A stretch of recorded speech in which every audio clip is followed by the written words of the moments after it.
All right, good evening, everyone, and welcome to Green White Checker TV. Tonight we have the Area 51 Dark Horse series here at Las Vegas Motor Speedway.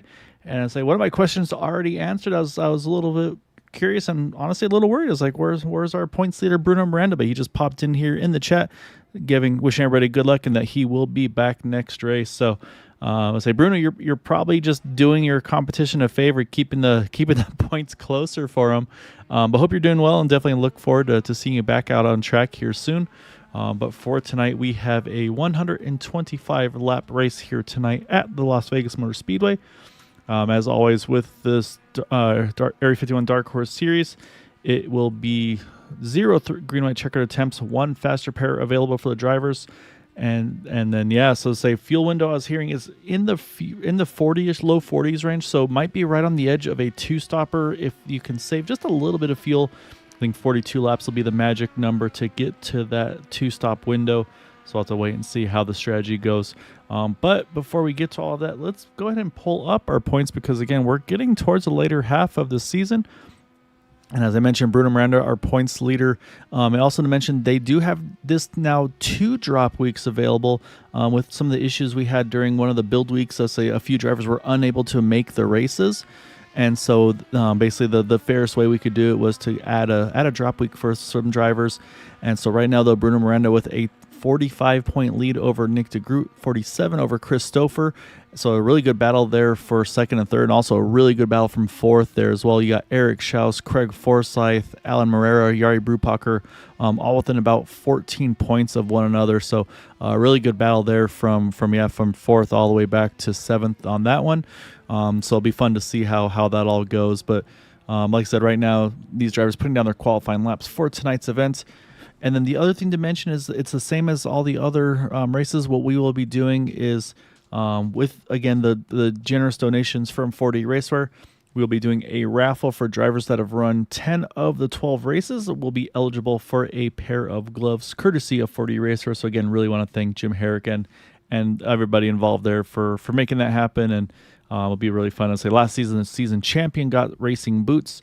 I'd say going for gloves this season. So yeah, big thank you to Jim. And I'd say we'll show it on the broadcast, but also let you know, of course, if you maybe don't win the raffle at the end of the season, there is still a 15% off code you can use for the 4D Raceware, and that is Area5115 to get 15% off your order. Still got just about a minute and a half remaining. Got a good number of cars that have put a lap down here. We'll pull up our timing and scoring here up on the ticker there, so you can kind of see where drivers are roughly at. And at the moment, you see Matt Wagner sitting on pole here by 7 thousandths of a second. Nick DeGroot there 9 thousandths of a second off there in third. So top 3 separated by less than a hundredth of a second. Shows how close those guys all were. Right now, looks like 14 drivers have made a lap. 15th on back have yet to, but there are still a few more laps being put in here. And also a really good field here, just about low 20s. It looks like maybe about 22, 23 drivers. So also really excited to have a great car count here tonight at Las Vegas Motor Speedway. And yeah, it should be a lot of fun here tonight. Track temp right now is showing 92 degrees, so not quite as hot as it was 2 weeks ago in Las Vegas. But we'll see, especially the bumps in 1 and 2, I think is going to be an interesting place to watch because it's going to be hard to hold the car down to the bottom there through the bumps. And then also will be fun to see, like in the dirty air, I think it's going to wash up as well. So yeah, it's going to be a lot of things to keep an eye out. And well, it's going to be fun learning, Karen, on this one. I'd say these Indy cars, yeah, very, very different animal, but the racing it's going to feel like some super speedway racing here tonight at Las Vegas, the way these Indy cars work. Very close drafting. You won't see any, well, hopefully you won't see any bump drafting. I can't promise that they won't try. But definitely love to have you here again tonight. I know Seth racing this evening.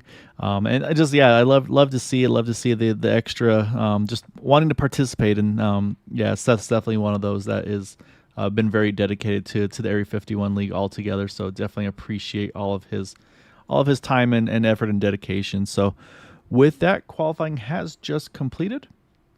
Let's go ahead and pull up our starting grid for tonight's event. And sure enough, their hold station here is Matt Wagner on pole position by 7 thousandths over Eric Peterson. And then you've got Nick DeGroot there in third, Eric Schaus fourth, Yari Brupacher are top five. Then you go Charles Teed, Jim Herrick, Alan Moreira, Edson Santos, and Christopher are top 10. And again, I mean, look at the top 10 all within 400ths of a second. 11th up back, you got Seth Groover, as we mentioned, Sheridan Wade there in 12th. Continuing down the order, then you have Craig Forsyth, Dan Moreira, Michael Carrillo, Gary Laverne, Nate Fields, Raphael Eckert, Jim Brooks, William Swenson, Brad Adams, and Bill Colley will be our 22 starters here tonight. So now just everybody's starting to get all gridded up here. You can see Nick DeGroot has hopped in. There's Yari Brupacher just popping up there behind him as well. So again, hope you all are having a wonderful evening. And yeah, say we're almost halfway through the week as they get to Wednesday next week, and should be a lot of fun though here tonight. And of course, in 2 nights time, Thursday night, we will kick off the Xfinity Series playoffs over at Atlanta Motor Speedway on the for the Xfinity side of things. So definitely keep an eye out that one. I'm sure Mama, you'll be over there supporting your boys there as well, as I believe they've been running both of them and doing a really good job at that, of course, as well.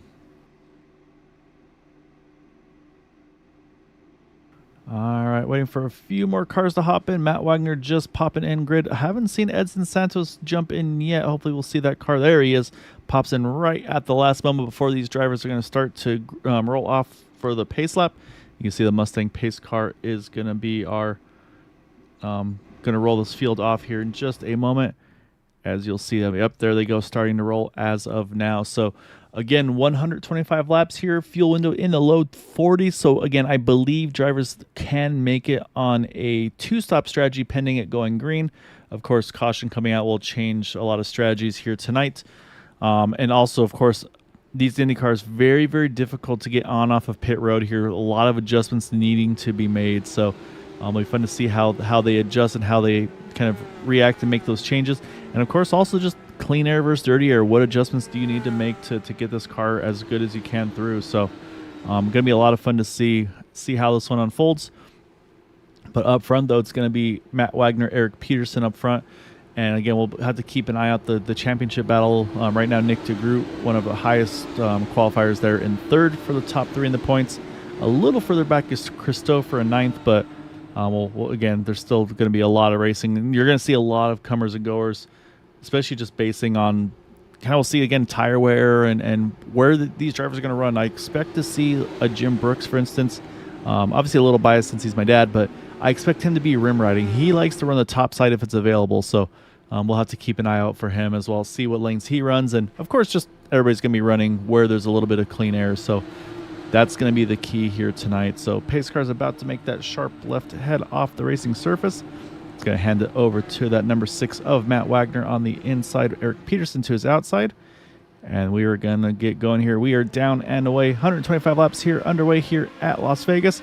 And actually a really good start for Eric Peterson, able to kind of just get a nose ahead of Matt Wagner, but not quite enough to clear. So Matt's going to have to take the shorter distance around. And now again, this is where these drivers have to be very careful. Cold tires, full of fuel. They got to build some temperature up right now here. Turn 3, this is where that car is going to get very tight here, especially in the dirty area. You'll see some drivers probably wash up a little bit. Saw one getting really high there towards the exit. But so far, looks like so good. Everybody's going to get through clean. Matt Wagner, though, will lead lap number 1 here.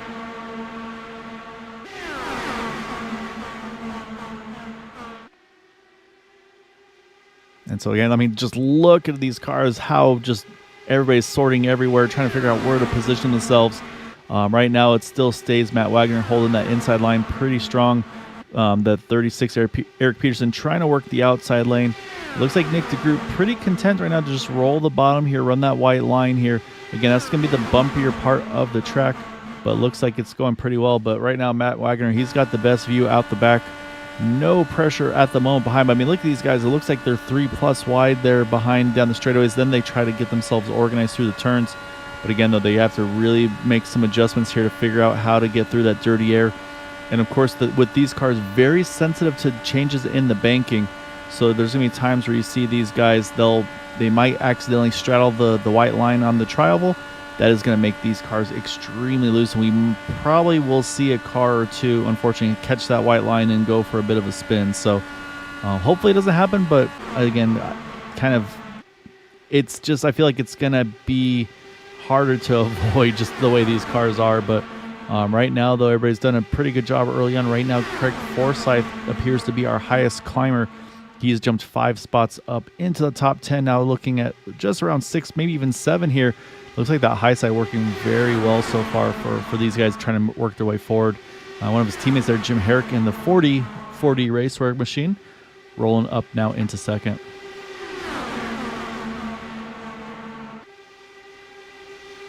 Also see Yari Brupacher. He's running that very, very top 3rd lane there in the 49. And again, that's like these guys are going to have to go where others are not. So that's why we see Yari kind of doing that rim riding. I've seen a few drivers peek out there a little bit here and there. But right now, Yari definitely one that's rolling the top the most. But so far, it looks like Matt's able to kind of control the pace. And is it by choice? Is it by him able to kind of just run that bottom lane? I'm not sure. But he's looking very, very comfortable in that number 6 here early on.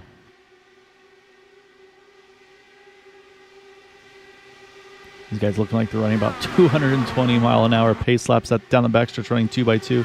Yari's gained a little bit more track position here. He's now up into that 3rd place, going for 2nd. But also look at this 54 car. Again, I think a new addition to the series, a name I haven't recognized yet. But it looks like it's going to be a name we need to pay attention to, and that is Sheridan Wade. Now up 8 positions up into 4th. Talk about Craig being the highest climber. Sheridan's right up there now as well. Working that middle lane here at the moment. Now kind of trying to drift to the bottom. Again, that's going to give Nick DeGroot a lot of dirty air there. But so far these cars, maybe on the fresher tires, holding their lanes pretty well here. So I think those tires are holding up early here. But again, though, these guys got to go at least 30 more laps before they would have to pit for fuel. So there's a lot of time for those tires to start to wear.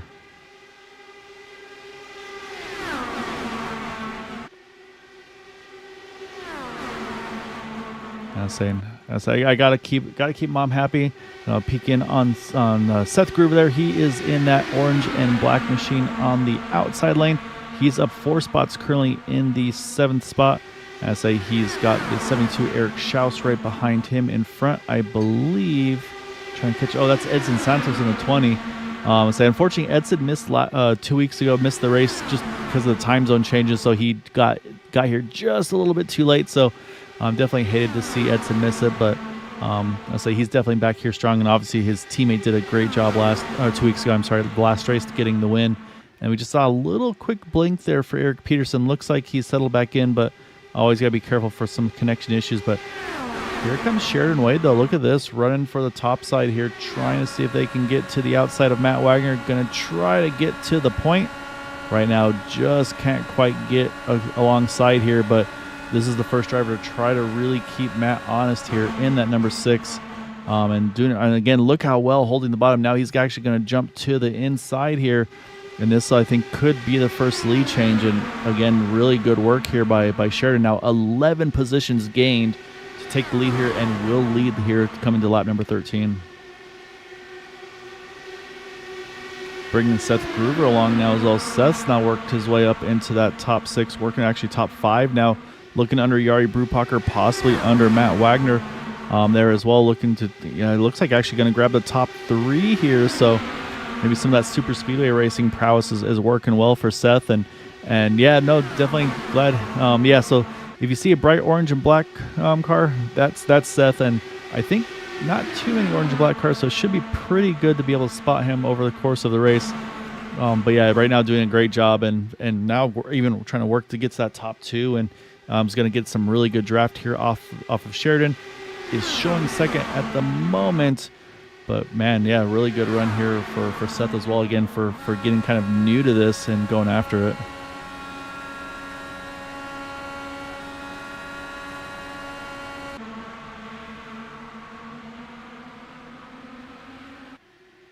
Matt Wagner, after leading all those laps, not sure if either he's backing it down to take it easy or maybe looking at fuel mileage, but he has dropped all the way outside the top 10 now, sitting in 11th. He has got, I think that is Gary Laverne right behind him, then Jim Brooks behind Gary. So he's definitely dropped a fair bit back. Not sure, again, maybe fuel saving, maybe burn those tires up a little bit, trying to kind of control this race early on. Again, I do still think there will be some comers and goers who can manage their tires the best over the course of this run. I think will be very important. I mean, Auto Club was definitely one where you could see how important tire wear was, and so I'll be curious to see who's able to manage it the best. But right now, though, like I said, though, Matt's he's trying to recover a little bit, but like I said, drop back just outside the top 10 now, back up into 8th. Again, still a long, long ways to go. I mean, we've got the whole field here. They're all still bunched up together. We've got a couple guys, I think, just playing it safe right here. William Swenson, Brad Adams, Bill Colley. I don't think they want to be kind of ducking and diving like some of these guys up front are early, but I'll say here's one for Mom, though. Seth Gruber will lead this lap here at Las Vegas, starting lap number 18. So putting that 0-2 now to the front there, getting a lap led here early.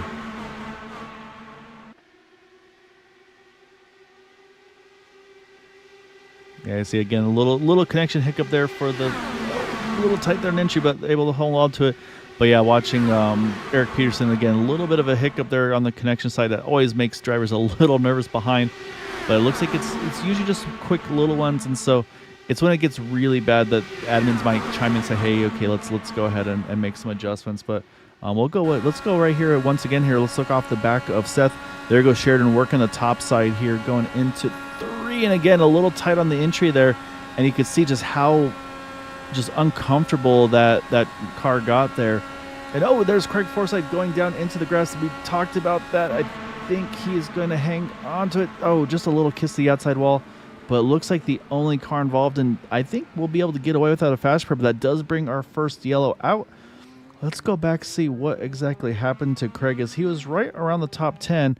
Not sure if potentially some contact or not, so we're focused right there already on this number 31 car on the inside. You see he got the 32 to his outside, and then so far everything looks okay. Oh, a little bit of contact, maybe a little bit of net code possibly as well there with, I think it was Raphael Eckert that had just a tiny bit of contact. And again, I'm not sure if it's actually contact or net code, but sending Craig around there for a little spin. And you can see everybody else able to just sneak by him here as he starts to drift up the track. And that's right there's the last car through. And then, like I said, for Craig here, you get a good little view here of it here. Just a light tap there. I think he can get away with that one. Is able to loop it around, grab a gear, and get going again. Caught back up to the field already. I think that's going to bring the field in here for our first schedule. I should say our first set of pit stops. And I do not think anybody's going to stay out. I think everybody's going to want 4 tires and fuel. So we'll keep an eye. And yeah, it looks like the whole field's going to come in. So we'll take a quick break. We'll show off our wonderful sponsors like 4D Racewear. Again, basically those that run 10 of the 12 races will be entered into the raffle after the finale to see who wins a pair of gloves, courtesy of 4D Racewear. So stay tuned. And also, again, thank you to them for supporting us here. 4D Racewear, makers of the ultimate sim racing shoes and custom apparel designed for sim racing by sim racers. 4D racing shoes are engineered to connect racers to the pedals in a way no other racing shoe can, all the while giving you the comfort needed to complete those double and triple stints. Visit 4dracewear.com and check out the latest sim racing products that let you connect to your sim.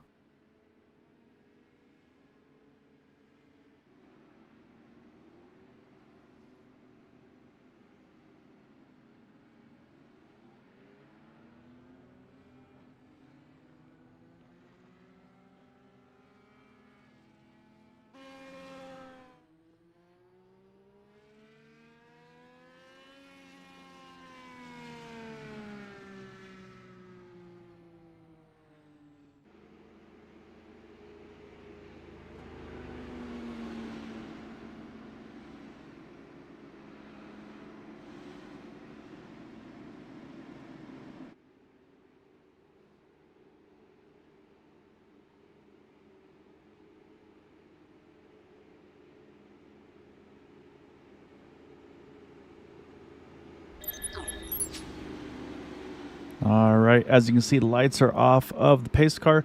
Matt Wagner drove through pit road and now is going to come in for service for that 6th car. So that's going to drop him back right around the 20th or so position. I think probably some strategy. And I'm also, I believe, seeing a retired Eric Schaus in the 72. And 2 weeks ago, and I think it might be the same thing here tonight again, I think possibly dad duty having to take over there. So He's trying to get some racing in, but I say they have a very young newborn daughter, he and his wife. So I say he tries to get in when he can, tries to do some racing, but obviously if he's got to play dad, he's got to play dad. So always love Eric's kind of, again, he does everything he can, but definitely also want to give him and his wife a shout out because, like I said, very, very happy new parents. And yeah, so unfortunately not able to finish up tonight, and unfortunately also was doing really well in the points, but say obviously this will be a little bit of a setback, but I think he'll take one there for being able to take care of their daughter. So strategy wise though, very interesting here. Nick DeGroot, fuel only 5.3 second pit stop.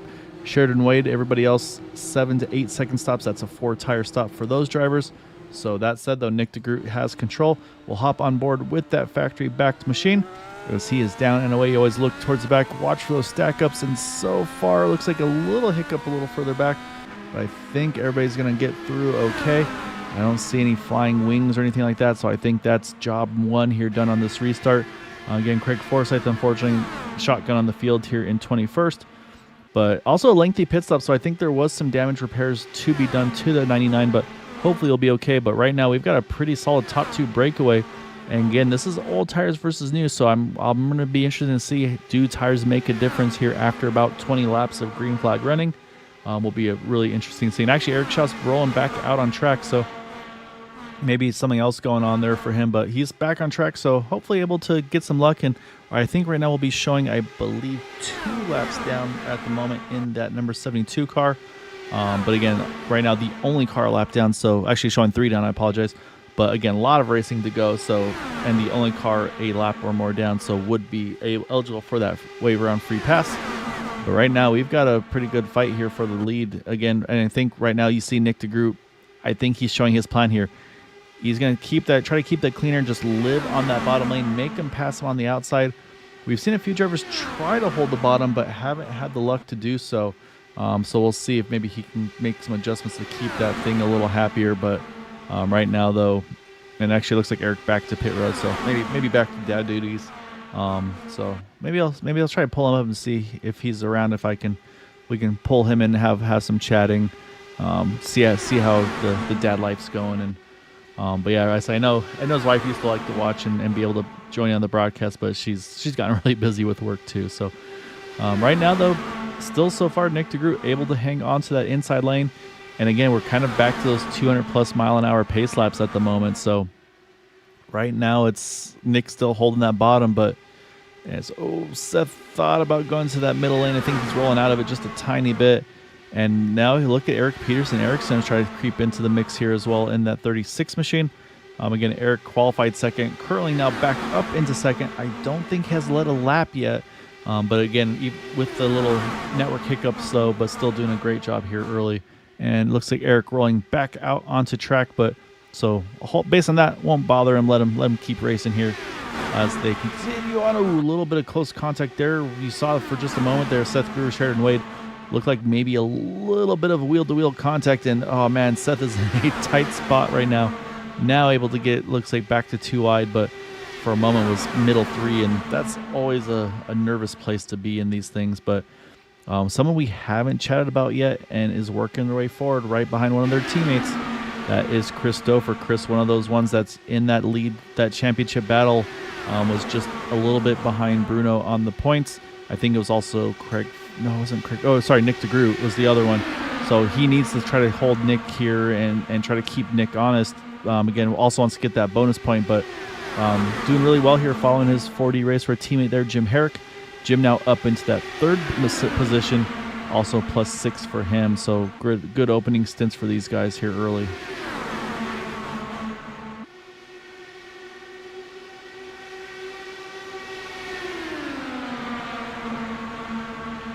We'll go back here and take a peek, see where that Craig Forsyth machine is. He's gained a few spots. He's still holding kind of the back of the field. I don't think he's pushing the issue too much as of yet. But right now it's hard to kind of stay away from the front because these guys have been going at it pretty aggressively early on. And so little hiccup there for Nick DeGroot also. So we have some server hiccups or something. As we've seen now 2 cars, Nick DeGroot and Eric Peterson have both a little network hiccup there. But yeah, I mean, I'm starting to see some drivers kind of slip off the bottom just a little bit. Wondering again, talk about the tire wear pitted at lap number 21. So they're only about 12 laps in, but yeah, I wonder the track might be warming up a little bit too. It's right now showing 90 degrees track temperature. And it might just be everybody starting to ramp up the aggression a little bit too. But so far, though, still a good fight. I was watching that 40 drift just a tiny bit, got nervous there. But so far, so good. And right there in the middle of that purple 4D Racewear car, Michael Carrillo in the 29. Right now sitting just outside the top 10 in 13th. To his inside is Charles Teed there. So you can see kind of a sister scheme, if you will, to Eric Peterson. Those two usually working together, racing together when they get the opportunity. As I say that, contact. Oh my goodness, big hit there for Charles Teed, and he's left the building, and yeah, he is towing. And just by chance caught the two of them. Looks like Michael is rolling, and I think that's Brad Adams also involved. And if that's not a commentator's curse, I don't know what is, because I literally just talked about those two. But that was a big hit there. Again, this is where you're very grateful that this is a virtual thing. But not sure what happened here. We'll go back and take another look here. We'll focus on Michael Carrillo. We're gonna watch this here through entering turn number one, and it almost looks like just the way Charles Teed's car, he enters the turn, and it's almost like the wheel just like a hardware failure, because you'll see right here, and all of a sudden that car just stops turning. And then unfortunately, I mean, there's nothing that Michael can do. He's just along for the ride. Same thing for Brad Adams, just nowhere to go. Look at that 69 there, just sneaking by there, and then everybody else doing a great job. I mean, yeah, Charles went flying here, and then these two unfortunately kind of just got hooked on together. So yeah, unfortunate there. I kind of got a feel that seemed like maybe a bit of a hardware issue on that one. Unfortunately, that's a tough break for all of these guys. That said, though, caution is out. Drivers are on pit road. Eric Schaus is still making laps. He is rolling around as we speak, and so he is going to try to get one of those laps back. And again, he had to make another pit stop there, so I think he's down multiple laps, which we'll wait and see. Yeah, so he was 6 down, now he's back to 5 down, but still a long ways to go. And looks like this time no strategy. It's 4 tires and fuel for all these drivers. A little lengthier stop here for Matt Wagner. He's sitting at about 16 seconds, and I'm looking at that front wing. No, front wing looks okay. But yeah, as I'm wondering, that's a lengthy stop for Matt, about 24 seconds. Not sure if maybe some damage somewhere that he was trying to get repaired, but we'll keep an eye on that.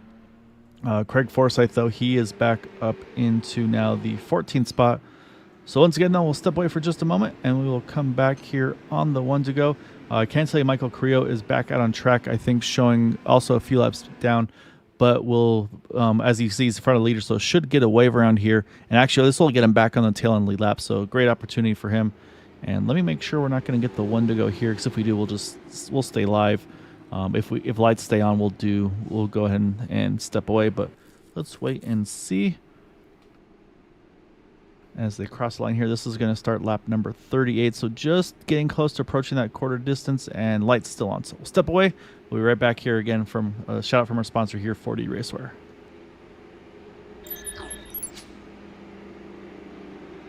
4D Racewear, makers of the ultimate sim racing shoes and custom apparel designed for sim racing by sim racers. 4D racing shoes are engineered to connect racers to the pedals in a way no other racing shoe can, all the while giving you the comfort needed to complete those double and triple stints. Visit 4dracewear.com and check out the latest sim racing products that let you connect to your sim.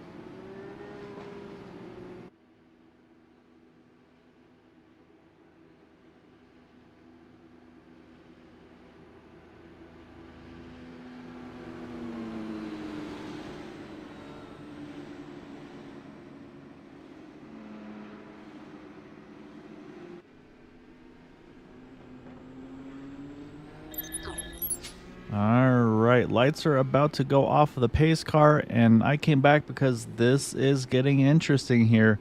Mixed strategies here. Nick DeGroot, Eric Peterson, Yari Brupacher, Raphael Eckert, Bill Colley, Matt Wagner. They're all coming back in here to top off with fuel. They think that if we go green, we're going to need this extra little bit of fuel.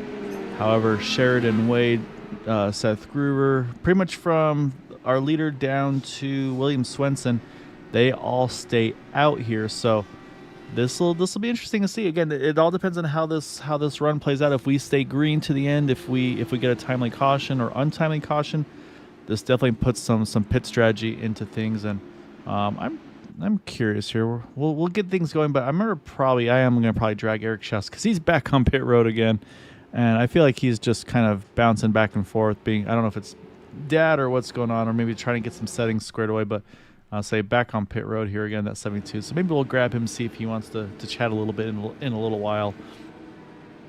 However, back up front, though, it's going to be Sheridan Wade, now our race leader. Seth Gruver, Jim Herrick, Edson Santos, and Chris Stouffer are top 5. And again, leader has control of the restart, single file restart. And again, you're going to start to see that accordion here as they get back to the restart zone. And we'll pull it up on our starter cam, get a great look here. As they get the zone, it's in control of the leader. It can go as early or late as they want. And now we are down NOA. See a little bit of a check up here. Everybody's trying to get themselves situated. And there's a couple close calls there. But it looks like everybody's pointing in the right direction. We'll see. Hopefully no penalties. But up front, though, it's going to be Sheridan Wade leading the way back here once more, starting lap number 40 of 125. So just about hitting the 1/3 distance here in this one.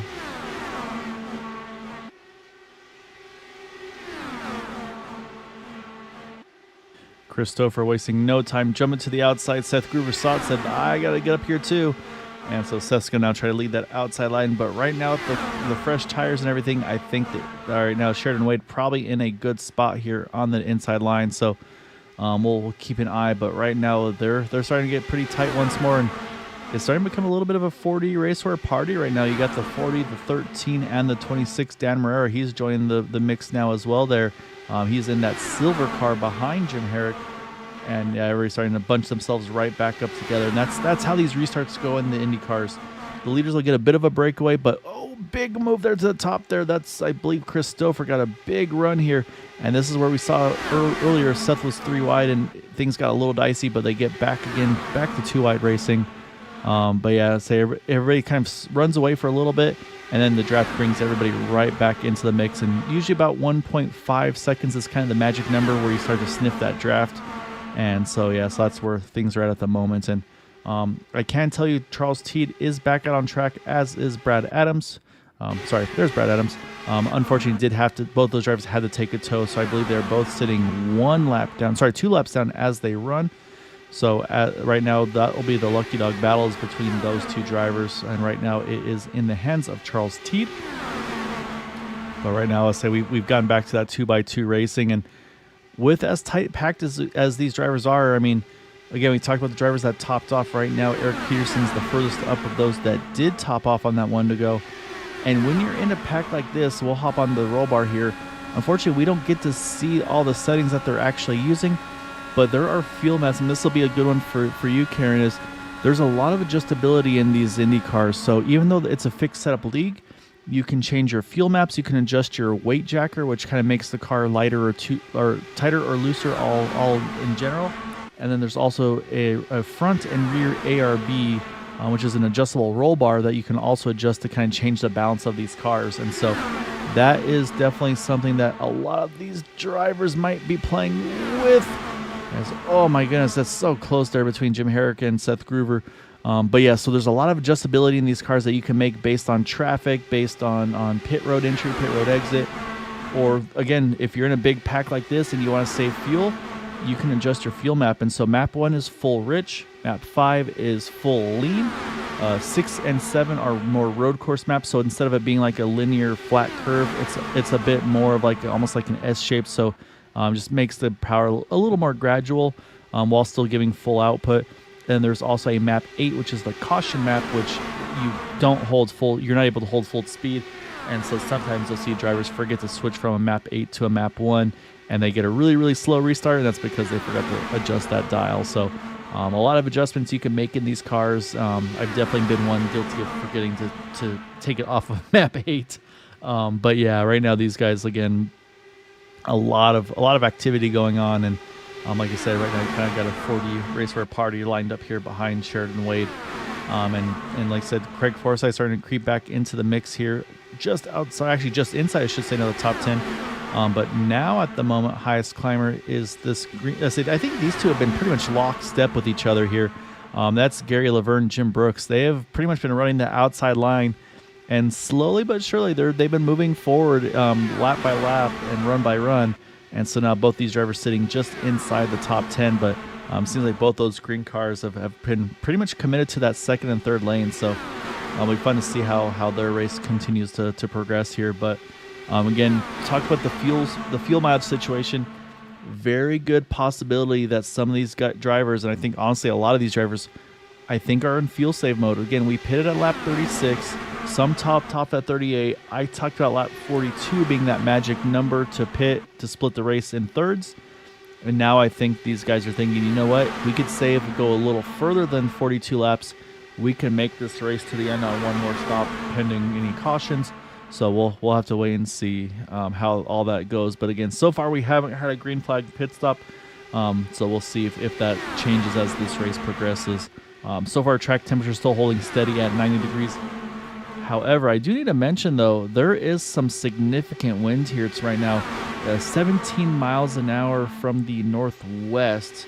And so basically what that's doing is that's giving, in certain parts of the track, it'll give these drivers a really big headwind or just a really big push to the side. And I think the way it's pointing, it's going to give these drivers pretty much a tailwind going into turn 1. And then I think it's going to make these drivers really struggle coming out of turn number 4, if I'm not mistaken, as these cars are, again, very aero and wind sensitive. So that's a lot of wind, 18 miles an hour for these cars. And I think that might also be why we're seeing a lot of movement from them, is that wind is probably just buffeting these guys around a fair bit as well. I mean, as long as it's got a sport mode, that's all that matters. I think the question is, though, if you let your boys actually drive your car, so you got to hide that sport mode so they don't push that button all the time while they're driving. So because they'll try to make that thing be a race car too.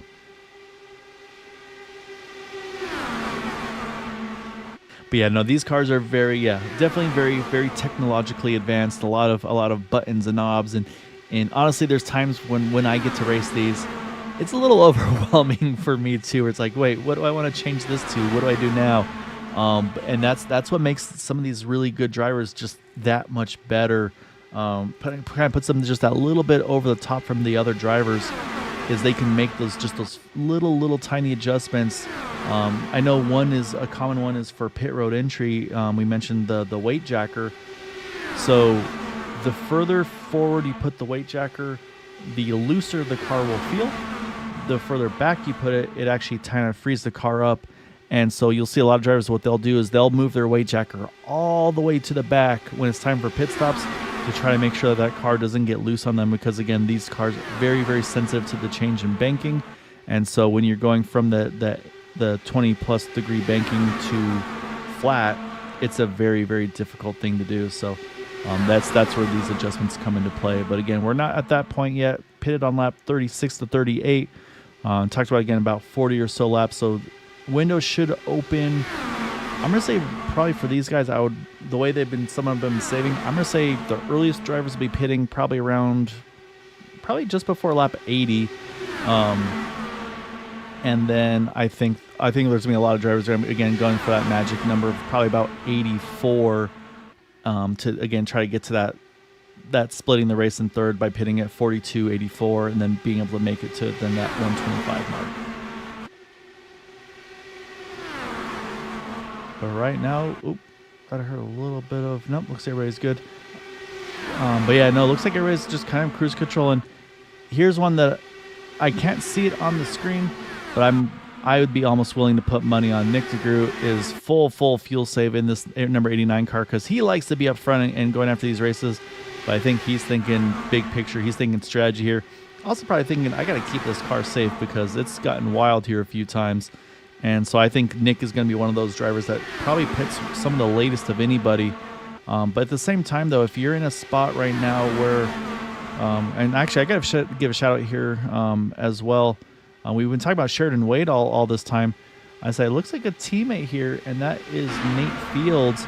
Looks to be a sister car to that number 54. So you get the 54 and the 55. So I'll say Nate's had I wouldn't say a quieter race to full extent. I mean, he hasn't been up front leading yet, but Nate's also up 9 positions here, up into the top 10 at the moment. So a good quiet early run here for Nate, but I don't think that this driver has shown their full spec yet.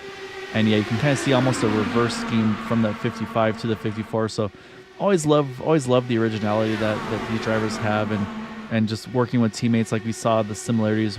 Edson Santos, you can see that number 20 paint scheme. Then you go just a little bit back to Rafael Eckert, and pretty much almost sister paint schemes for these two drivers as well. So love to see the teamwork.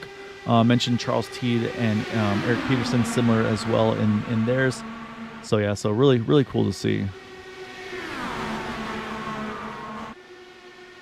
And unfortunately, I think Eric Schau snuck out before I was able to grab him, so I won't be able to pull an interview with him. But I think he has now been, might be officially retired from this event. So again, not quite in that fuel window to make it here.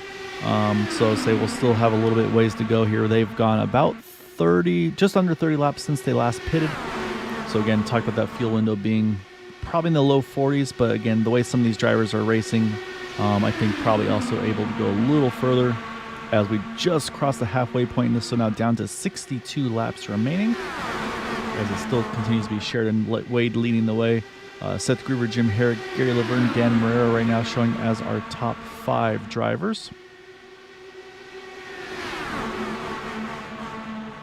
Mentioned Christopher as well earlier, kind of still now got back to the inside line, just kind of hanging out here. I say trying to poke around. I say hopefully not any commentators' curses, but try to find some drivers we haven't chatted about tonight. And here's one, Alan Marrera, and I think Alan has been one of the underrated long run drivers. When there's a lot of tire wear, Alan is, I believe, one of the best drivers I've seen in the series that's able to keep those tires underneath them and make really good long run pace. And I don't know if the tire wear is like it was at a track like Auto Club 2 weeks ago, but we've had a couple with some really tough, just tough tire wear, and he has excelled at those. So I'm curious to see how he does as the race goes on.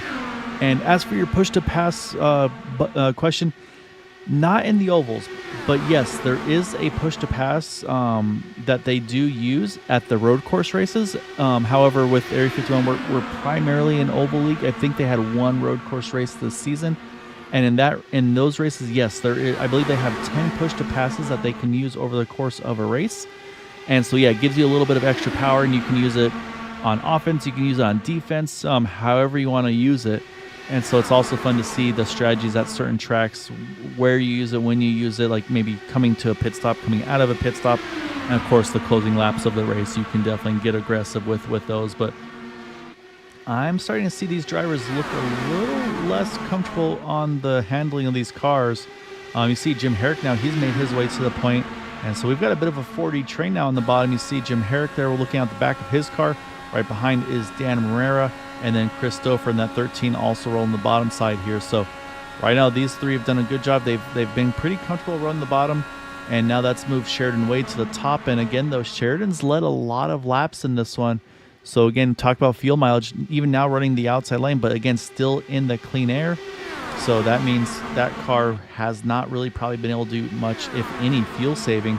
So at some point, I feel like that 54 is going to have to try to find their way down to the inside line here at some point to get ready for pit stops. So that's going to be the next thing to talk about, of course, like we mentioned, because we are now at lap number 70. So getting pretty close to that 40 lap window here again. When we get to about lap 76, that's going to be 40 on the dot. And again, I still do think that some of these drivers are going to get to a minimum, I would say, of lap 80, maybe even some trying to get to, like, let's say an 85 or so, just to be able to safely make it. And of course, also with the pace of these cars the way they are, there's a lot of times where if you're one of the first ones to pit, you're kind of sweating bullets until the rest of the field make their pit stop, because there's always that risk of a caution coming out and trapping you a lap down. But right now, with a lot of these cars working their way down to the bottom, it's starting to open up some of the outside lanes. And we mentioned Jim Brooks. He's been pretty much running the top side for the majority of this race. He's now the second car to the outside line. I'm also seeing Edson Santos finally. He's, I think, starting to work his way up. Craig Forsyth, you see, working that third lane or that second lane now as well.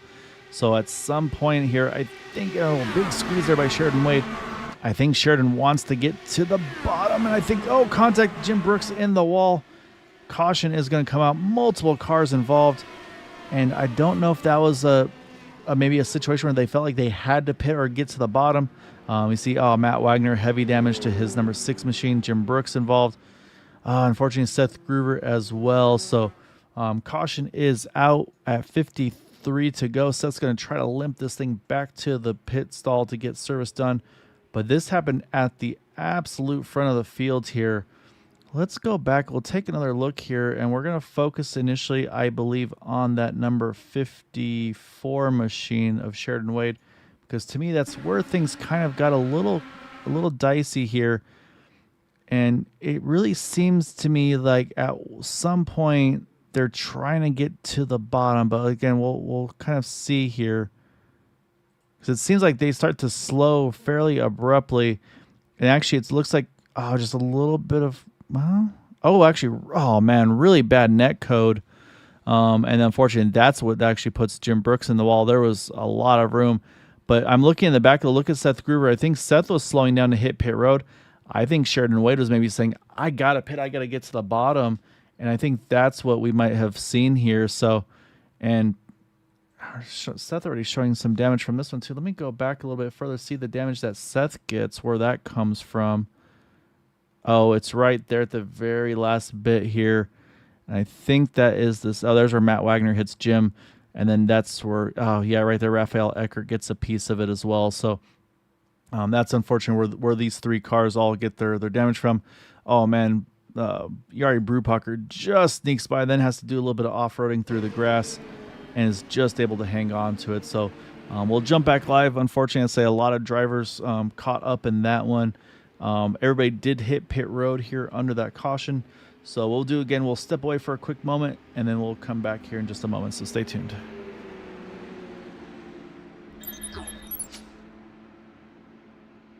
.40 Racewear, makers of the ultimate sim racing shoes and custom apparel designed for sim racing by sim racers. .40 racing shoes are engineered to connect racers to the pedals in a way no other racing shoe can, all the while giving you the comfort needed to complete those double and triple stints. Visit 40racewear.com and check out the latest sim racing products that let you connect to your sim.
All right, so as we're watching some cars hit pit road, we are one to go here.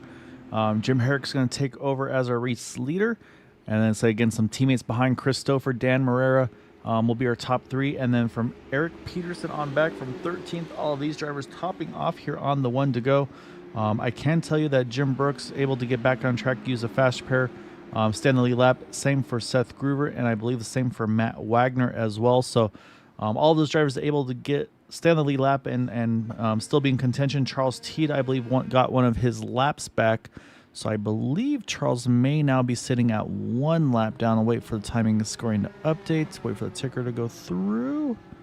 And yes, indeed, Charles Teed 1 lap down now. So he has a chance to get back in the thick of things. Needs another yellow, but has a good chance of it. So now this will be interesting. I'm going to watch this restart because, again, we talked about the leaders have control of the restarts. I don't know if I've had it where we've had 3 teammates up front on a restart. I'm very interested to see how organized these 3 are compared to 4th on back, because I could really see them all kind of just going all right together, and then 4th place being the one that's almost left holding the bill, if you will. So, and there they go. They get a good start. And, yeah, you can see the separation between those 3 and then the 4th place car of Sheridan Wade. Again, Sheridan's fine. He'll be able to get right back up to them in the draft, but I was very intrigued to see if they would kind of work together and say, hey, all right, ready, set, go, and then they drop the hammer. So now I do also wonder as well, maybe, I wouldn't say team orders, but maybe try to work with each other here a little bit, as I don't believe Christopher has led a lap yet here.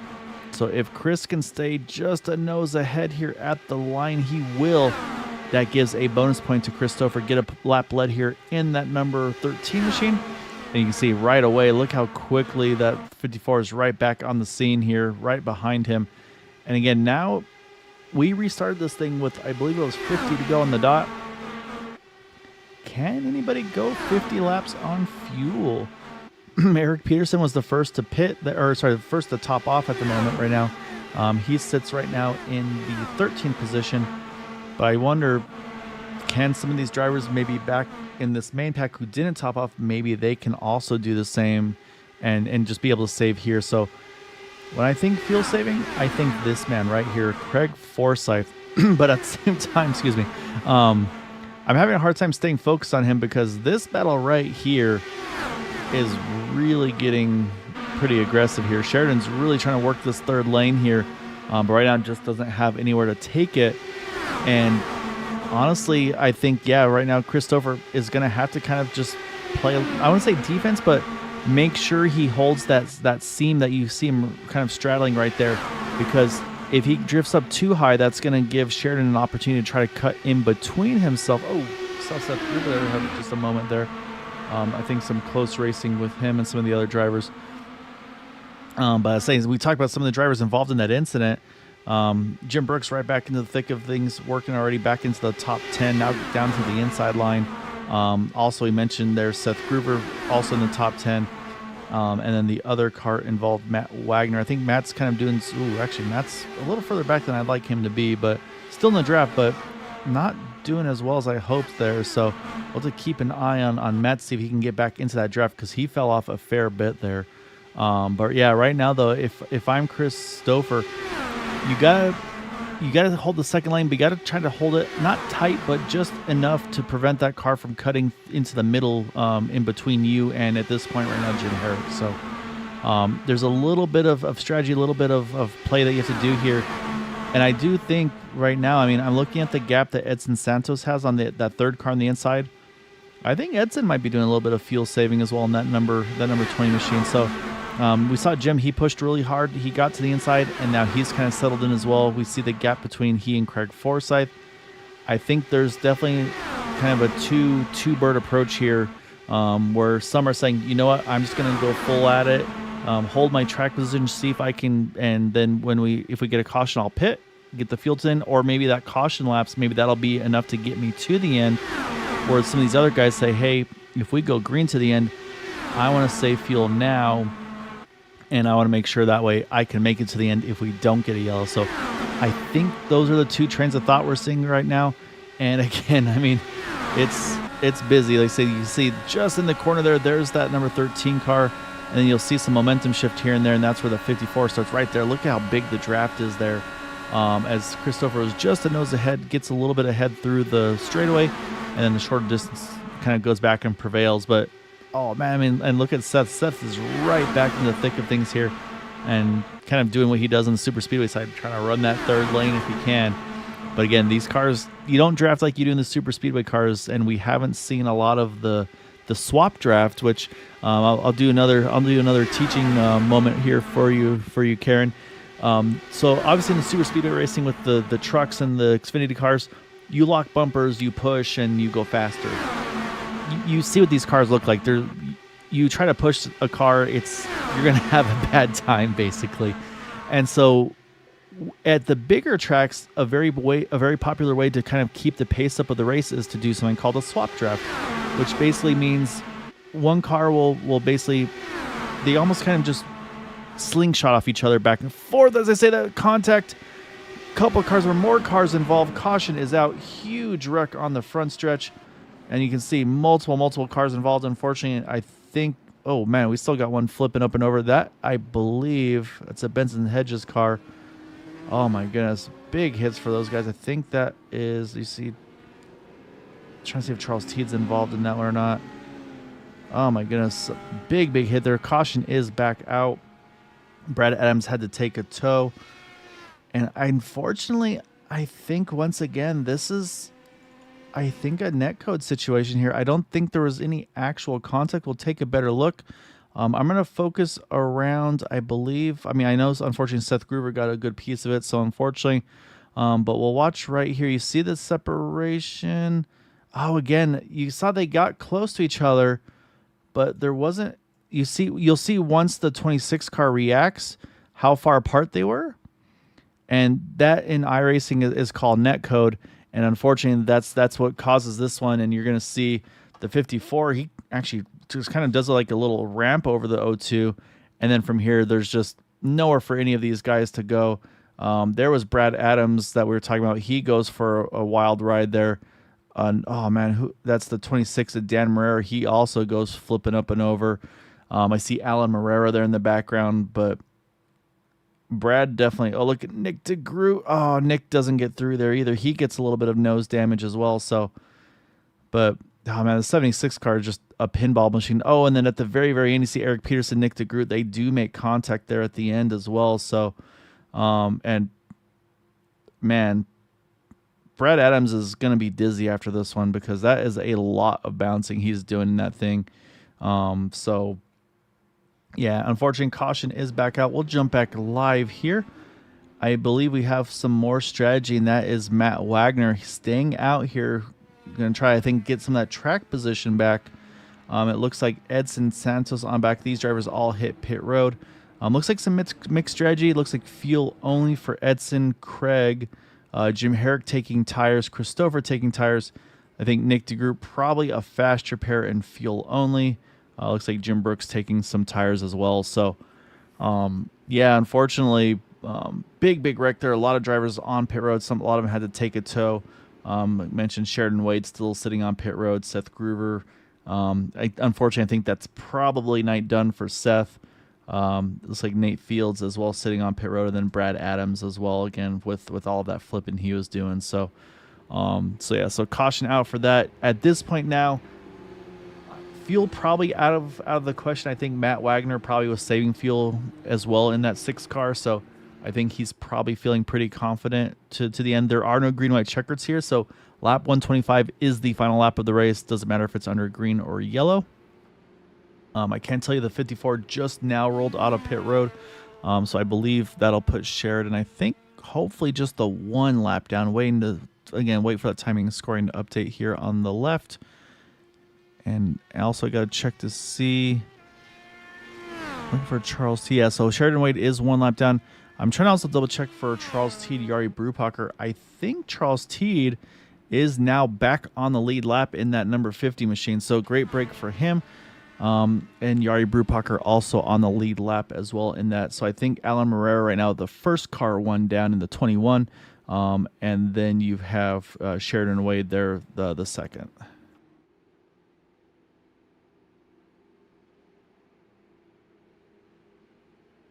So we'll take a quick break here because again things are happening quick. So I gotta catch my breath and we'll get back after here. And again, a big thank you to our sponsor 40 Raceware. So stay tuned. We'll be right back.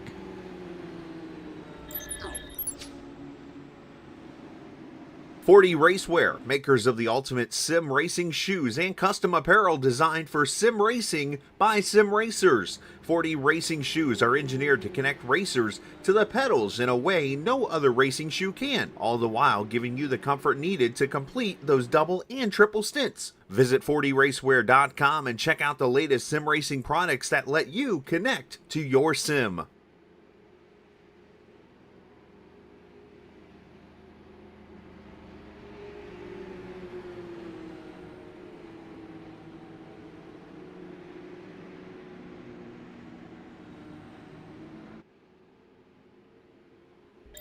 All right, we are 1 to green, but you know what we're gonna do? So we have a dedicated viewer. So we're gonna unfortunately pull a driver up for an interview because I believe it's probably night done for you, Mr. Seth. But I mean, how's it been tonight? You been having fun? That was an experience for sure. My God, I was told that it wasn't not all the tracks are quite like this. So, but yeah, that was a lot of fun. I was just trying to stay up front, and I don't know if it was net code on that or It whatever. looks. We've had a couple looks like netcode incidents. So yeah, so Yeah, it's been a little. I think these cars again. You're obviously used to the super speedway cars where it's like you're still going 180, 190, but it seems like maybe the 220 plus in these things maybe that makes a little bit of an extra difference, or of course the open wheel concept of it. So I was getting taken on the outside there, so I was trying to run the tight middle, and we just net coded, I think. And, yeah, I'm out of fast pairs. it's unfortunate, but it was fun having you. As I hope to have you the rest of the way as well. As we're about to get back to green, I know you're hanging out with Matt Wagner, so I'm guessing rooting him on his look on the outside line. Nick DeGroot. Ah, man, I don't know. If he timed that thing, that was timed to perfection because he is already up into 4th position there in that restart. Yeah, Nick's a great racer. He's quick on these ones. So if you want to hang out, by all means, I'd say love to have you. So I'm sure Mom's probably by us. She's like, all right, let's see if my kid's got the announcer gene in him here. But I think you guys are all right without me. So. All right, well, I'll get you back over to Matt. But we got a race here. Oh man, they're getting diced. Oh, right there. I think there's a little bit of that we talked about that net code. I think Christopher there and the 20 car possibly a little bit and. Yeah, things are getting a little too crazy here, and so far everybody's pointing in the right direction, but you might be safer up here right now. Yeah, I'm safe. I'm safe in the pits, but hey, we'll catch you later, and we'll catch you next week. All right, man. Good luck, Seth. Appreciate you hopping in here. Yep, thanks, guys. All right, so as I hope you're still around, Mom, but as I grab Seth for a little bit, but oh my goodness, it's getting wild here. Again, we still got 30 laps to go at the line here, and these guys are racing like it's not 30 to go. They're racing like it's 3 to go. As right now, Matt Wagner's holding that inside line still. Again, he's got the oldest tires of the field here, stayed out for track position, but man, there's been some big moves being made here, and right now you see Jim Brooks, he's up on the outside line. That's where he's been the happiest. And now Christopher starting to work that middle there. And I think Jim is right behind. Yeah, that's Edson Santos. He's following. I mean, here we go. We're back to pretty much 2x2, almost plate pack racing, if you will. And, oh, man, if I'm in this pack here, like Charles T just getting his lap back, I might cruise here for a little bit. Just find a safe pocket to maybe be ready to have some wreck avoidance because that's been pretty wild what they've been doing.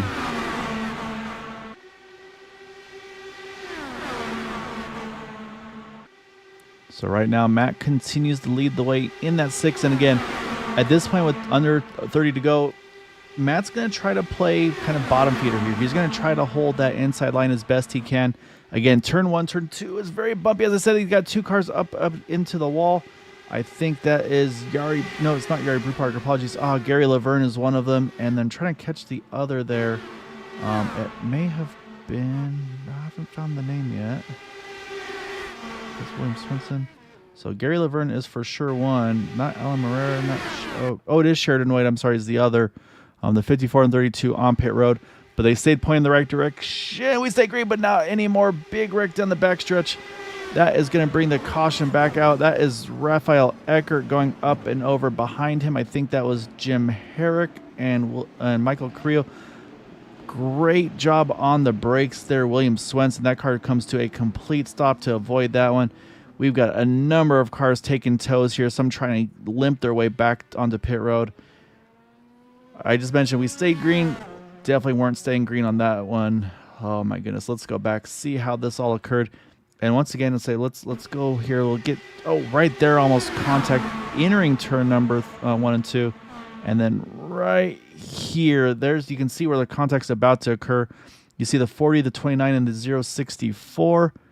And there's I think a little bit of a bump pushes him up into the 64. That pushes him back down into the 29.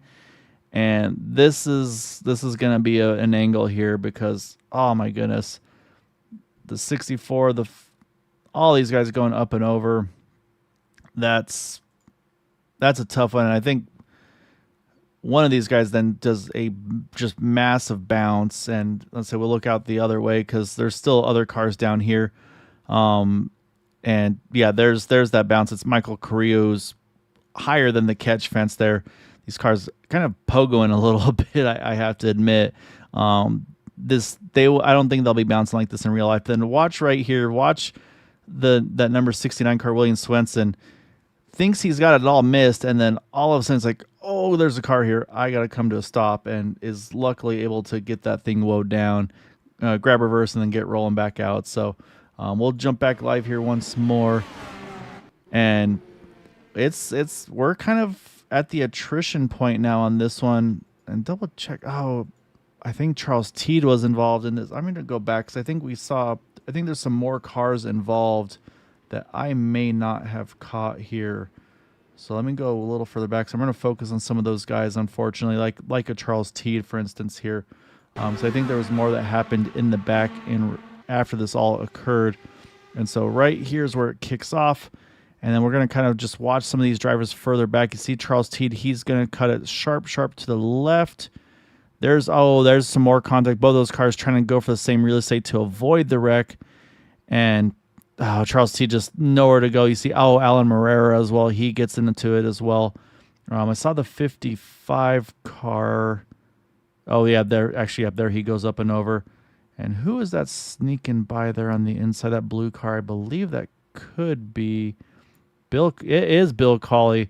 Great avoidance for him. We already talked about William Swenson. This is what he sees here and just throws the brakes on, grabs reverse real quick, and then gets back going on his way and able to sneak around there. So, yeah. The championship implications, yeah, I honestly think that may be accurate because I'm looking for a Nick DeGroot in the 89 car. Actually, on the championship implications side of things, second and third in points are actually running 6th and 7th as they run, so they're doing okay. But man, we're attrition time now, though. I mean, we've got 9 cars in lead lap, 10th on back, either a lap down or out of this race. Gary Laverne, we saw him with that earlier incident that he was able to avoid, that he was involved in, but had to go to pit road. It put him down a lap, but then that caution kind of, I think, honestly gave him a little bit of a break because now he's right back into it as well. So what's going to happen here is I think we're going to restart this thing just outside of 20 to go. I think it'll be 22 to go. Again, Matt Wagner last pitted in lap 79. Edson Santos, Craig Forsyth, Jim Brooks at 89. Bill Cawley, 91. And then Chris Stouffer, Nick DeGroot, Yari Brupacher all just pitted here at lap 100. So these 3 drivers have the freshest tires right here, 6th, 7th, 8th. Matt Wagner has the oldest in the lead, and then right in the middle, and it's about a 10-15 lap spread on all these guys. You got 75 to 90, then you got 90 or 89, I should say, and then 89 to 100. So Matt Wagner's got 25 lap roughly older tires than 6th on back, but again, there's been some cautions after all this. So, but yeah, I think you look at the ticker on the left there, you see all those drivers pit. Some are out. it's been an attrition race here tonight, unfortunately. And honestly, I'm not sure who, if anybody, still has a fast repair in their pocket either. We know Matt Wagner had to use one earlier with his involvement in the incident. We know Jim Brooks had to use one earlier as well. I'm not certain for Edson Santos in the 20 car, but this might be one of those races where it's just who's got what. But we're about to go back to racing here. We're going to switch things over. We're going to watch from our starter. We're going to see those cars just about to pop into frame. You saw the green flag pop up. He is ready to wave it. And we're going to restart this thing with 22 laps to go. I think there's about 10 cars still left on track. This field has dwindled. And this is a very odd restart here. And we're back underway. But again, a little bit of, I'm not going to say gamesmanship, but I think a little bit of strategy there, as we've gotten, again, really spread out there. Nick DeGroot was ready to roll. But right now, Matt Wagner continues to lead the way. Now everybody's going to try to build that momentum up. And then it's going to be, who wants to run where? You see Jim immediately straight to the top. That's going to let Christopher snag that inside line. Already Edson Santos jumping to that outside as well. So we're not done. Craig Forsyth, he's going to the third lane there. He's going to try to get that 99 now back to the front. And I haven't even mentioned, I totally forgot, as crazy as this race has been, I'll say, is his birthday today. So he's going to definitely try to get a birthday interview here. Ideally for him, a birthday win. But right now, like I said, these guys all just trying to find the clean air and try to put their car in the best spot to win this race. But like I said, right now, Matt's going to try to, I think, just be a bottom feeder here. Hold that white line, see if he can keep everybody to his outside and behind him, and just see what everybody else can do. And a few of these other drivers, though, they got to be careful. We've seen there's been some fairly significant net code, unfortunately, tonight. So I think you can only squeeze the driver so far before it's that risk versus reward. And right there, you saw Matt. He drifts out the bottom. Had to be quick to get back down there because Christopher was ready to pounce on that.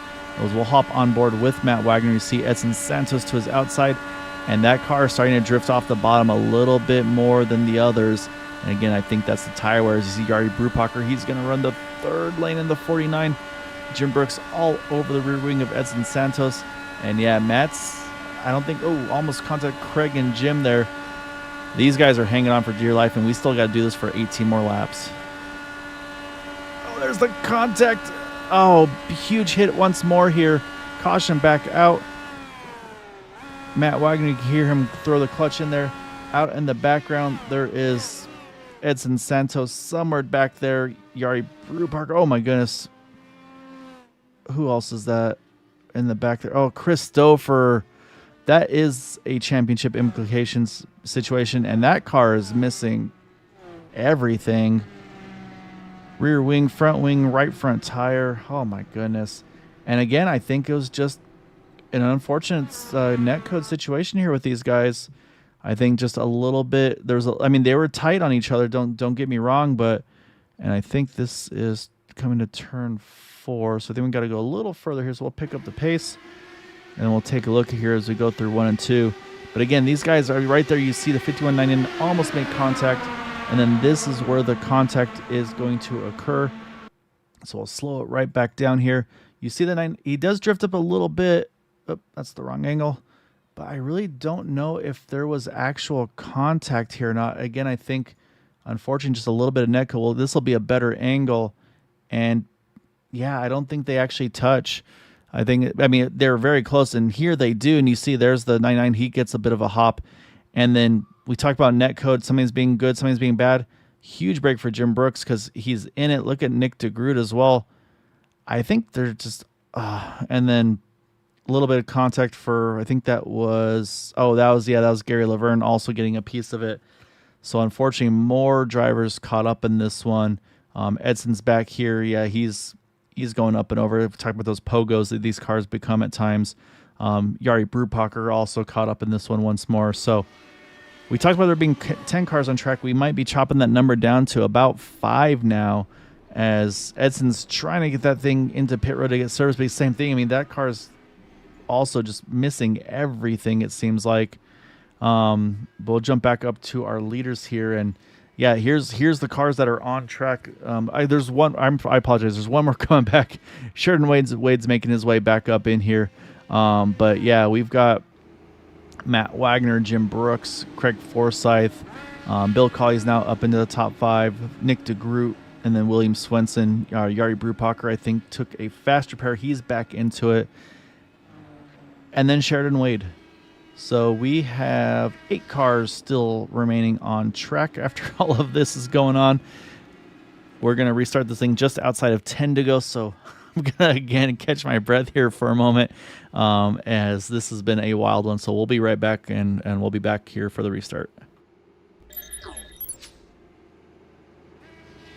40 Racewear, makers of the ultimate sim racing shoes and custom apparel designed for sim racing by sim racers. 40 racing shoes are engineered to connect racers to the pedals in a way no other racing shoe can, all the while giving you the comfort needed to complete those double and triple stints. Visit 40racewear.com and check out the latest sim racing products that let you connect to your sim.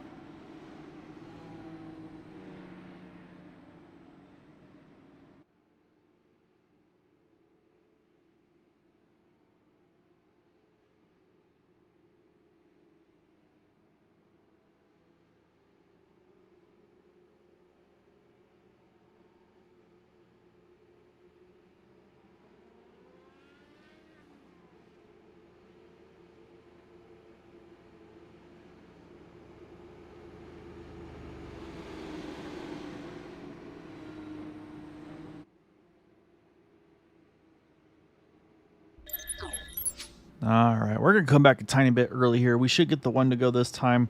We still have 7 cars on the lead lap. I think we've had a few cars make their way back out on track. Gary Laverne is back out here. He is 1 lap down still. Unfortunately, with that tow, Christopher now back to 2 laps down. However, again, with all the chaos, still in the top 10. Sheridan Wade still on track as well in that 54, also multiple laps down. I think maybe, 8 laps down looks like, but I think should have a chance to get around Edson Santos for a position if Edson's car can't continue on. But I think from 12th on back, that's night over for these guys. So again, we had 22 cars start this race. I think we're down to, again, I think 10 on track at the moment. And so we're back to it. So again, Matt Wagner last pitted lap 75, Jim Brooks and Craig Forsyth 89. Bill Colley at lap 91, Nick DeGroot, William Swenson pitted at lap 100, and then Yari Brupacher just last time there's a CL pitted at lap 109. So again, clean airs, I think definitely showing it's definitely clean is king tonight, but I don't know. Tires did seem to play a role in this one, so now it's also going to be kind of pit strategy and things of that nature here. Or not pit strategy. Strategy of where do you make your move? When do you make your move? And just the risk versus reward. I mean, right now, that second lane's been just very dangerous to be in. So if you're Jim Brooks, I mean, you want to get a win. I mean, you know, Matt, of course, he's got control of this thing. He of course wants to win this race, but yeah, this is going to be interesting here to see the kind of who takes what gambles. Nick DeGroot, I think he's got to think big picture potentially here, not take too many risks here. But watch him on this restart. He has been just so quick on the draw. Oh, a little hiccup for Jim. Nick's going to roll bottom, can't pass the start-finish line. He stays just behind, though, Bill Colley, and he's going to try to grab that 4th spot entering turn number 1. But it's going to be Matt Wagner, again, leading the way here with 13 to go ahead of Jim Brooks, Craig Forsyth. Now Nick DeGroot, Bill Colley in 5th. And then Yari Brupacher, William Swenson, the last cars on the lead lap. But immediately Craig Forsyth goes straight to the top here. And that's going to kind of pin Jim Brooks, I think, down to the bottom at the moment. So we'll see what this does for Jim. Is he going to look for an opportunity for maybe Matt if he can slip off the bottom? Is Jim going to try to jump underneath him? Or is he just going to maybe try to, right now, you can see he gets a big run here off of 2. Is he going to go to the top? Nothing yet. No, stays committed to the inside here. Going to stay behind Matt Wagner. And that's brought Yari Brupacher right back into the mix as well. And there's Nick DeGroot we talked about too, pitting at lap 100. It's anybody's guess right now. Anybody in this top 7 can win this race. And if we get another yellow, throw the top 8 because Gary Laverne has a good chance still to be in this one too. So again, at some point, someone's going to make a move. Like I said, there's Craig. He's going to go back to the top here. But Matt's done a good job. He's been able to keep that bottom pretty comfortable here. But again, any little slip up, and that's going to be an opportunity for someone to try to pounce as we're down to 10 to go. And again, there are no green, white checkered, so if we get a late caution here, oh, just saw Bill Colley catch the apron, saves that car. Great job by Bill here. Will cost maybe a couple spots, but he should be all right. And here comes Nick DeGroot. He's trying to work that third lane in the 89 car. See if he can get some results back here and try to gain some points again, because he's got to think about that big picture with Bruno not being here tonight. So, and if I remember correctly, I have heard these drivers say that coming to the checkered white flag, you can go below the apron as long as you don't cause an incident. So maybe it's something where Jim Brooks is like, hey, I'm just going to wait, and then see if I can cut underneath Matt and make that dive to the finish line here. You never know. And then again for Craig, it's that gamble. How tight do you push Matt Wagner? Do you keep him pinned? Do you worry about the net code that we've seen tonight? I mean, it's, again, you want to win. So you really want to win on your birthday. But it's those gambles that if you're willing to take them. And you're at the risk of that car to your inside if they hold their line well or not. If they drift up a little bit, there's a good chance they'll get hooked together, and that could pull both these cars out of the top two positions. So, and they are squeezing each other. This is definitely, they're holding each other as tight as they can.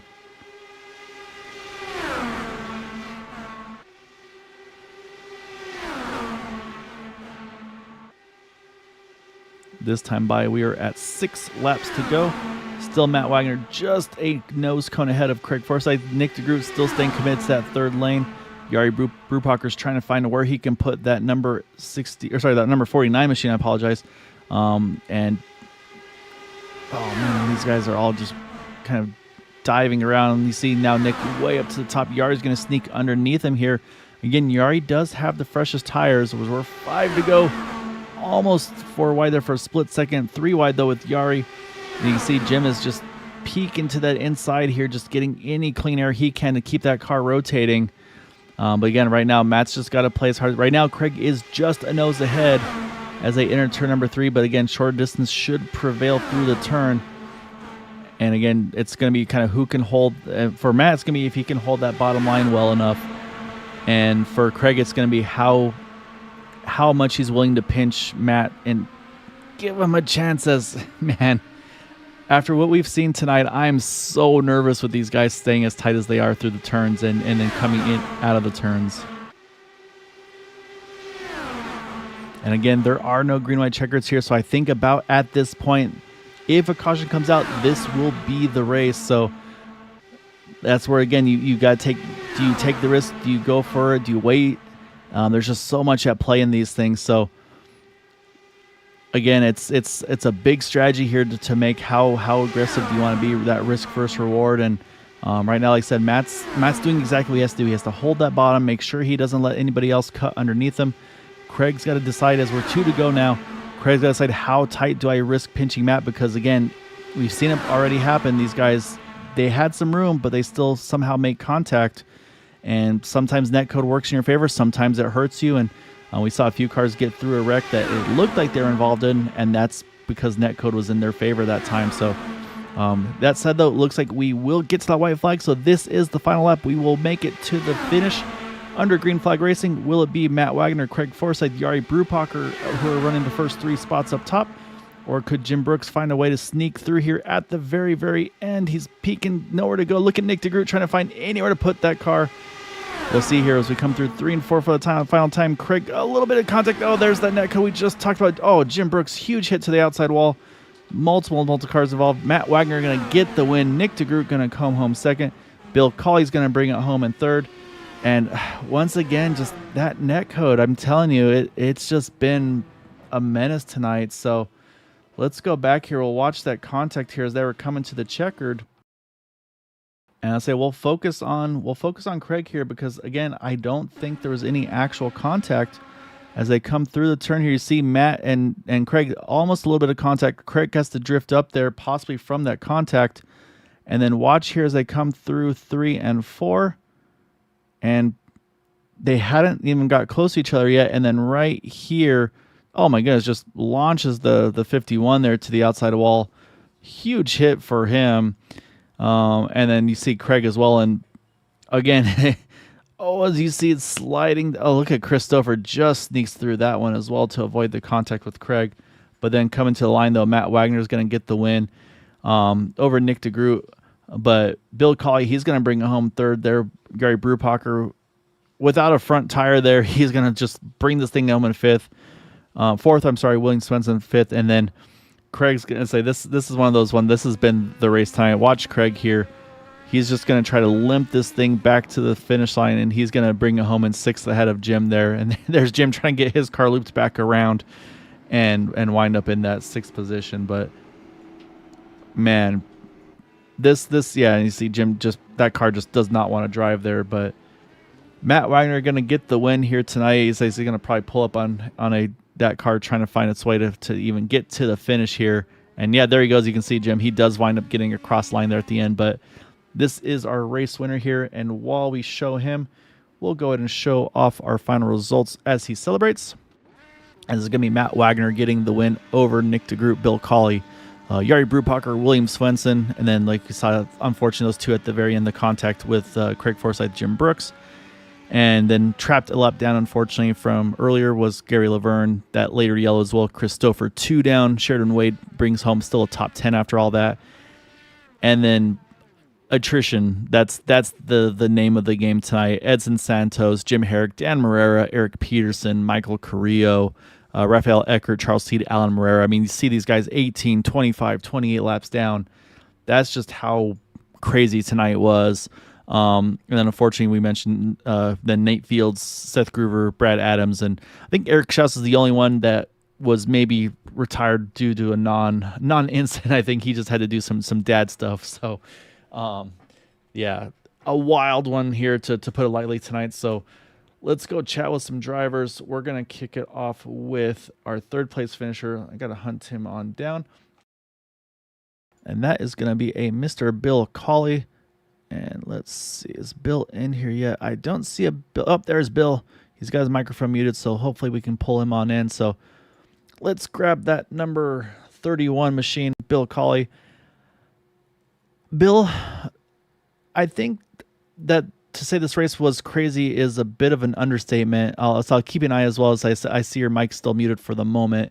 But I'll say hopefully we'll be able to get you on here. But I'll say, oh, wait a second. Oh, he just disappeared. Let's let him work on his. Oh, he's back up there with Matt. So let's let them do their thing. Let me actually pull up. We're going to pull up our runner up here, Nick DeGroot, because Nick's always a fun interview. And you've had some wild races. You've had some wild finishes for wins, for podiums. Where does tonight rank in that? Because this has been, I think this is the most flipping I've seen any cars do in a Area 51 race that I've ever seen. I'll tell you, I had at least 2 or 3 cars land on top of me. So I expected it to be crazy. I'm not sure I expected it to be that crazy. It was nuts. I was white knuckle from the first lap to the last lap. Heck, I was saving fuel for half the race and I was still white knuckle. Yeah, white knuckle is a good description. And then honestly, that move you were making oh my goodness, I'm just watching the replay right there. The move you were making there to get to the outside, you had that huge run, you jumped to the outside of Craig just in the nick of time, because that's also the thing is the net code, I think, was the other story tonight, because there was a lot of incidents that didn't look like there was car-to-car contact, but then somebody would go flying, or there'd be ones where it looked like drivers would just literally drive through a car and come through unscathed.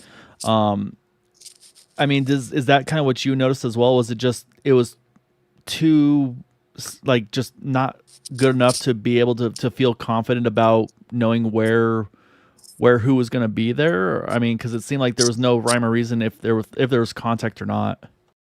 Yeah, my whole thing about that race going into it, I wanted to be the leader, but I also didn't want to be the leader because, as you saw there, I'm not sure who it was, but when you are leading all those laps, you're going to be the first one who has to pit. And either that's going to put you behind because somebody else is going to make a mistake and it's going to cause a caution with how treacherous the pit entry is, or you're going to be the one getting wrecked trying to pit from the lead. So I wanted it, but I didn't want it. So my whole thing was, I'm going to lead a few laps here, then I'm going to go in the back, save some fuel, take no tires whenever I can, because it doesn't matter if you get the lead if you don't have tires, and see how it works out. But the cautions, they just kept falling at the worst time for me.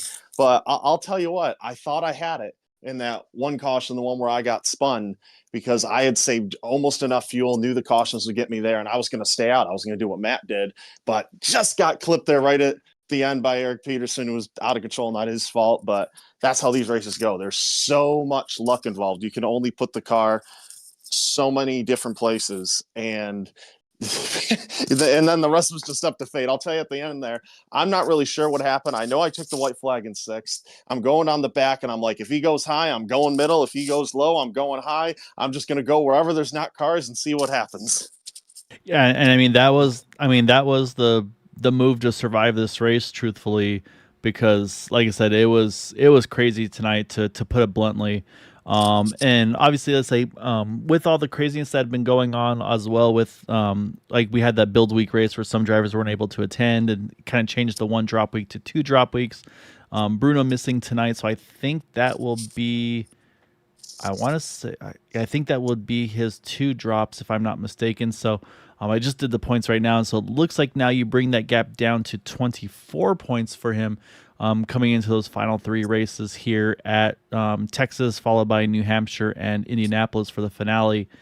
Do you look at that? Like, was tonight one of those ones where you saw Christopher get caught up? It's like, okay, let me just make it to the end. Or, I mean, it seemed like you were still kind of doing the Nick DeGroot, like, just I'm racing and it's going to fall where it's going to fall.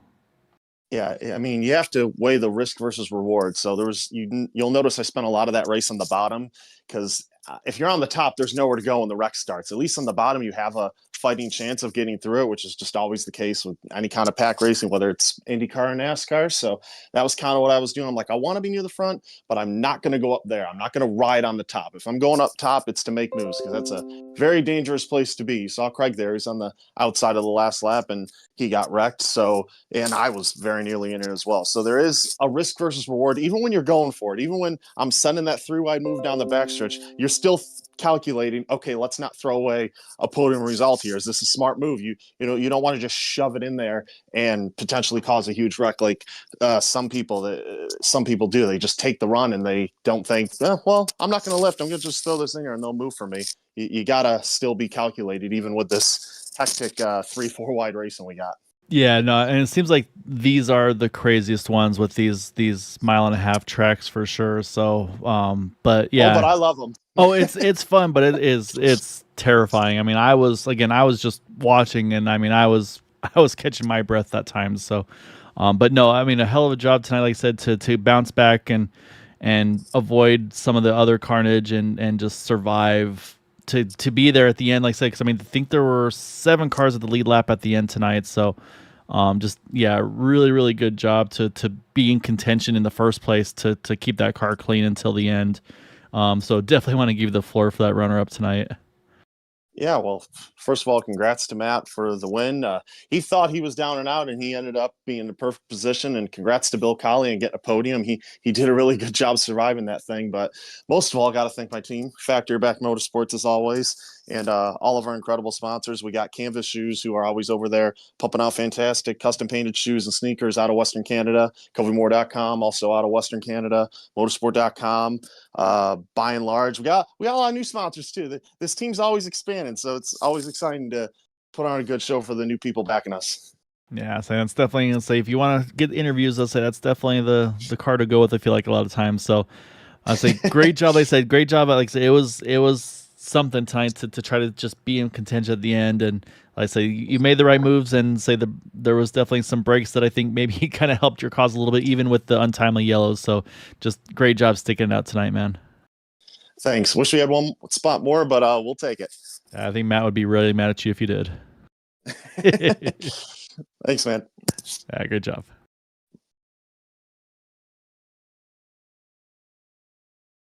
All right. Well, we got to go up now to our race winner. We're still working on Bill. He's trying to get his microphone all squared away. So we'll grab him in just a moment. But we're going to switch things over now to our race winner.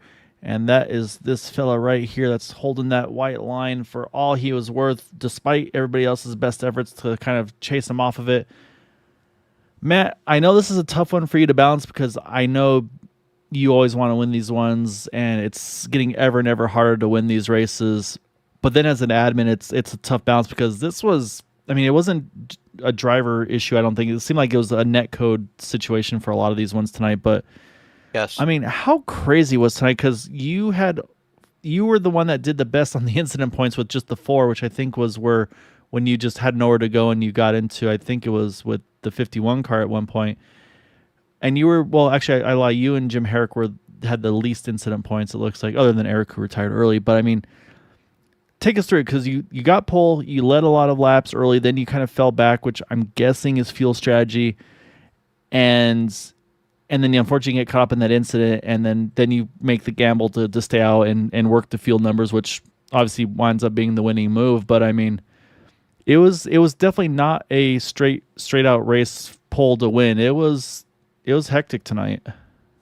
Yeah, so dropped the green flag. I decided to run a couple laps, up front, and then I tried to make my way toward the back. I was working with Seth Gruber. I was helping him try to get uh affiliated with the car, to understand the car, how to drive the car and all the buttons and the weight jacker uh and then he decided to go full bore, and he was running up front for quite a while, which I was actually impressed. Seth, good job. If your mom's listening, your son did an excellent job. It was just bad luck. So other than that, I stayed out of trouble. I tried to stay out of trouble. Unfortunately, I had nowhere to go. I got into Chinbrook, so I had another plan. Stay out back. Hopefully a yellow comes out. I was gonna play. Then everybody decided to come on pit road except for me. And That's always that's always a sinking feeling at times. it was. So it was very nerve-wracking racing with Craig up the front, and I would barely cross the line with like 0.2 gallons left. So I went pretty much 50 laps on a tank of fuel. Yeah, I mean, if you were that close, that's a lot of, yeah. That's very close, even with the yellows, you're right. So yes, it just worked. Yeah, so like I said, shout out to these guys. I